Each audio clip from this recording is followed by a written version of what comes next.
കർത്താവായ യേശുക്രിസ്തുവിൻ്റെ അതിവിശുദ്ധ നാമം വാഴ്ത്തപ്പെടുമാറാകട്ടെ. യോബുവിൻ്റെ പുസ്തകം 1-ാമത്തെ അധ്യായം 21-ാമത്തെ വാക്യത്തിൽ, നഗ്നനായി ഞാൻ എൻ്റെ അമ്മയുടെ ഗർഭത്തിൽ നിന്ന് പുറപ്പെട്ടു വന്നു, നഗ്നനായി തന്നെ മടങ്ങിപ്പോകും.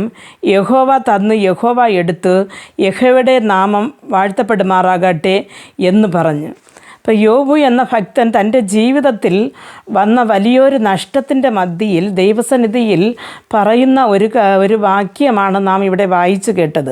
അപ്പോൾ ദൈവവചനത്തെ അനുസരിച്ച് ദൈവവഴിയിൽ നടക്കുന്ന ഒരു പൈതലിന് ആ ഒരു ദൈവഹിതത്തിനും തൻ്റെ ജീവിതത്തിനും ഇടയിൽ വരുന്ന വല്ലാത്ത പോരാട്ടങ്ങളെ ജയിക്കുവാൻ പലപ്പോഴും അവന് അസാധ്യമായി വരുന്നു. പക്ഷേ ഇവിടെ നോക്കുമ്പോൾ തൻ്റെ ജീവിതത്തിൽ വന്ന കഷ്ടപ്പാടുകളുടെ മധ്യയിൽ യോബ് പിശാചിനെയോ മനുഷ്യനെയോ പ്രകൃതിയോ ദൈവത്തെയോ കുറ്റപ്പെടുത്തുന്നില്ല. തൻ്റെ ജീവിതത്തിൽ വന്ന എല്ലാം അനുഭവിക്കുവാൻ താൻ ബാധ്യതനാണെന്ന് അറിഞ്ഞുകൊണ്ട് ദൈവം താൻ അനുഭവിച്ചു കൊണ്ടിരുന്ന സുഖ സൗകര്യങ്ങൾ എല്ലാം എൻ്റെ ദൈവത്തിൻ്റെ ദാനമാണ്. അപ്പം അങ്ങനെ ദൈവം എല്ലാം തിരിച്ചെടുത്താലും ഞാൻ നഗ്നനായി തന്നെ എൻ്റെ ദൈവസന്നിധിയിൽ ഞാൻ പോകും എന്ന് പറയുകയാണ്. ഈ ലോകത്തിൽ നാം ഒന്നും കൊണ്ടും വന്നിട്ടില്ല, പോകുമ്പോൾ നമ്മെക്കൊണ്ട് ഒന്നും കൊണ്ടുപോകുവാനും സാധിക്കത്തില്ല. ആയതുകൊണ്ട് പ്രിയ ദൈവമക്കളെ, നമ്മുടെ ജീവിതത്തിൽ വരുന്ന നഷ്ടങ്ങളും കഷ്ടപ്പാടുകളും ദൈവസന്നിധിയിൽ നിന്ന് നമ്മെ പിന്തിരിപ്പിക്കുകയോ മാറ്റിക്കളയുകയോ ചെയ്യരുത്. ദൈവസന്നിധിയിൽ നാം കുറച്ചുകൂടെ സ്ട്രോങ് ആയിട്ട് നിന്ന് കഴിഞ്ഞാൽ നമ്മെ എതിർത്ത് നിൽക്കുന്ന പൈശാചികൻ നമ്മെ വിട്ട് ഓടിപ്പോകുകയും നാം അനുഭവിച്ചിരുന്ന നന്മയെക്കാളും ഇരട്ടി പങ്ക് നമുക്ക് കിട്ടുമെന്ന് യോബിൻ്റെ ജീവിത സാഹചര്യത്തിൽ നിന്ന് മനസ്സിലാക്കാം.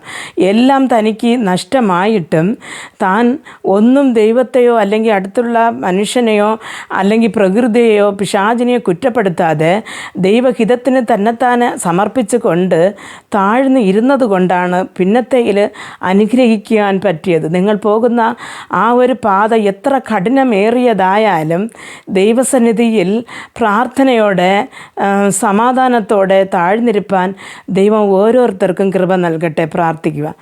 ഞങ്ങളെ അതിവാത്സല്യമായി സ്നേഹിച്ച് വഴി നടത്തുന്ന സ്വർഗസ്ഥ പിതാവേ, ഈ ലോക യാത്രയിൽ കർത്താവെ, ഞങ്ങൾക്ക് വരുന്ന കഷ്ടപ്പാടുകൾ നിമിത്തം ഞങ്ങൾ ആരെയും പഴിചാരാതെ ദൈവസന്നിധിയിൽ വിശ്വസ്തയോടെ കാത്തിരിപ്പാനും പ്രാർത്ഥനയോടെ ഇരിപ്പാനും നിൻ്റെ മുഖത്തെ ദർശിക്കുവാനും കർത്താവെ ഞങ്ങൾക്ക് കൃപ നൽകണമെന്ന് പ്രാർത്ഥിക്കുന്നു. കർത്താവെ, ഞങ്ങളിൽ നിന്ന് നഷ്ടപ്പെട്ടത് അങ്ങ് തന്നാലും തന്നില്ലെങ്കിലും അങ്ങയുടെ കർത്താവ് സ്നേഹത്തെ വിട്ട് പിന്മാറുവാൻ ഞങ്ങൾക്ക് ഇടവരരുതേ എന്ന് പ്രാർത്ഥിക്കുന്നു.